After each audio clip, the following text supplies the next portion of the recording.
لڑکی نے پوچھا رابن کہاں ہے؟ آدمی نے کہا کہ ادھر سے تیسرا رابن ہے۔ لڑکی نے تیسرے آدمی کے پاؤں ہلائے تو آواز آئی کون ہے؟ لڑکی نے جواب دیا موبی۔ رابن جلدی سے اٹھ بیٹھا، ہاتھ لمبا کر کے لڑکی کو بازو سے پکڑا اور اسے اپنے بستر میں گھسیٹ لیا۔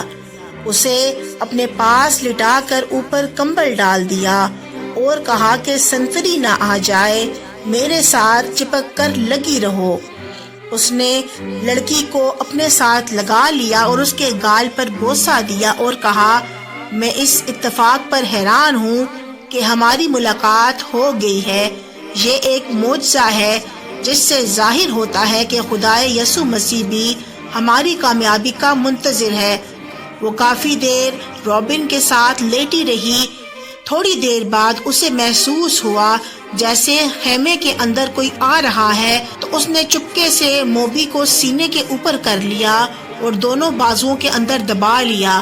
کمبل اچھی طرح سے خود پر اوڑھ لیا تاکہ کسی کو پتہ نہ چلے کہ اس کمبل کے اندر اس رابن کے ساتھ کوئی لڑکی بھی موجود ہے۔ کچھ دیر کے بعد جو سنتری اندر چکر لگانے کے بعد باہر نکل گیا تو رابن نے بھی سکون کا سانس لیا اور موبی سے کہا کہ ہلکی سی اوپر کی طرف آ جاؤ۔ موبی باہر کی طرف آ گئی، لیکن ابھی بھی اس کا منہ رابن کے سینے کے ساتھ لگا ہوا تھا اور ہلکا سا کھیس نیچے کر کے انہوں نے آپس میں بات شروع کی۔ رابن نے موبی سے تمام تفصیلات پوچھی تو موبی نے رابن کو وہ ساری باتیں سنائی جو سلطان صلاح الدین ایوبی کے ساتھ ہوئی تھیں، اور 7 لڑکیاں اور 5 آدمی جو مراکش تاجروں کے بھیس میں تھے، حملے سے 2 روز پہلے ساحل پر اتارے گئے تھے، ان کے بارے میں بتایا۔ 5 آدمی صلیبیوں کے تجربہ کار جاسوس اور کمانڈوز تھے، اور لڑکیاں بھی جاسوس تھیں۔ جاسوسی کے علاوہ ان کے ذمہ یہ کام بھی تھا کہ مسلمان سالاروں کو اپنی خوبصورتی کے جال میں پھانسیں۔ وہ خوبصورت تو تھی ہی، انہیں جاسوسی اور ذہنوں کی تخریب کاری کی خاص ٹریننگ بھی دی گئی تھی۔ اس ٹریننگ میں اداکاری خاص طور پر شامل تھی۔ 5 مردوں کا یہ مشن تھا کہ صلاح الدین ایوبی کو ختم کرنا اور ناجی کے ساتھ رابطہ رکھنا۔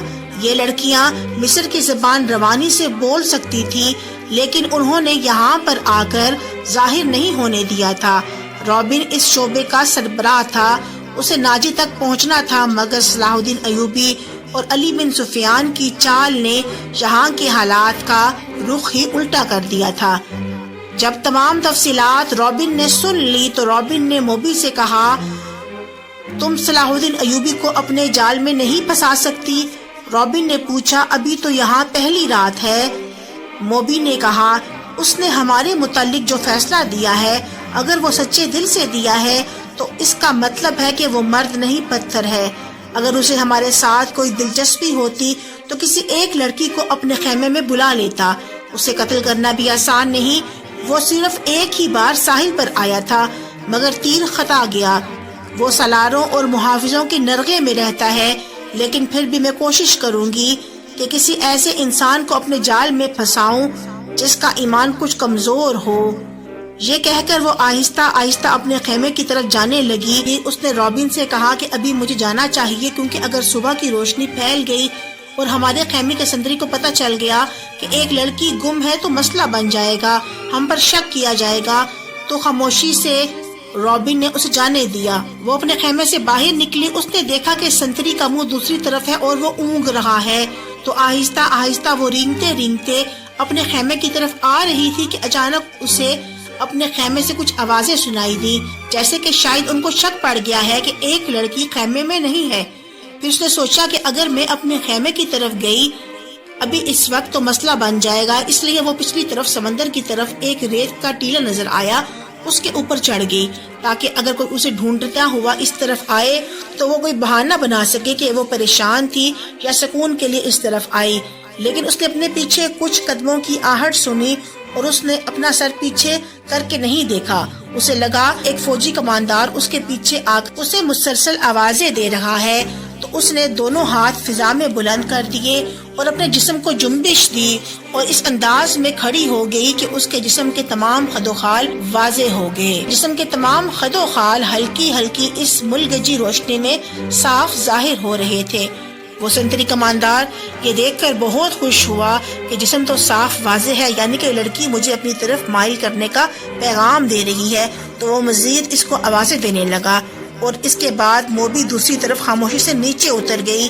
وہ سنتری جو کماندار تھا فوج کا وہ بھی اس کے پیچھے پیچھے آنے شروع ہو گیا اور موبی نے اپنے قدم تیز کر لیے اور جنگل کی طرف رخ کر لیا اور وہ کماندار بھی اس کے پیچھے جنگل کی طرف جانے لگا. ابھی کچھ دور ہی گیا تھا کہ سنتری تیز بھاگا اور موبی کو پیچھے سے جکڑ لیا. اب موبی اس کے ساتھ لگی ہوئی تھی اور اس کے شکنجے میں تھی. موبی تیز تیز سانسیں لینے لگی. اس کے بعد موبی کے ذہن میں ایک خرافاتی منصوبہ آیا اور اس نے اپنا پہلا منصوبہ تبدیل کر کے دوسرے پر عمل کرنا چاہا. کماندار کو کہنے لگی کہ میرے ساتھ آؤ.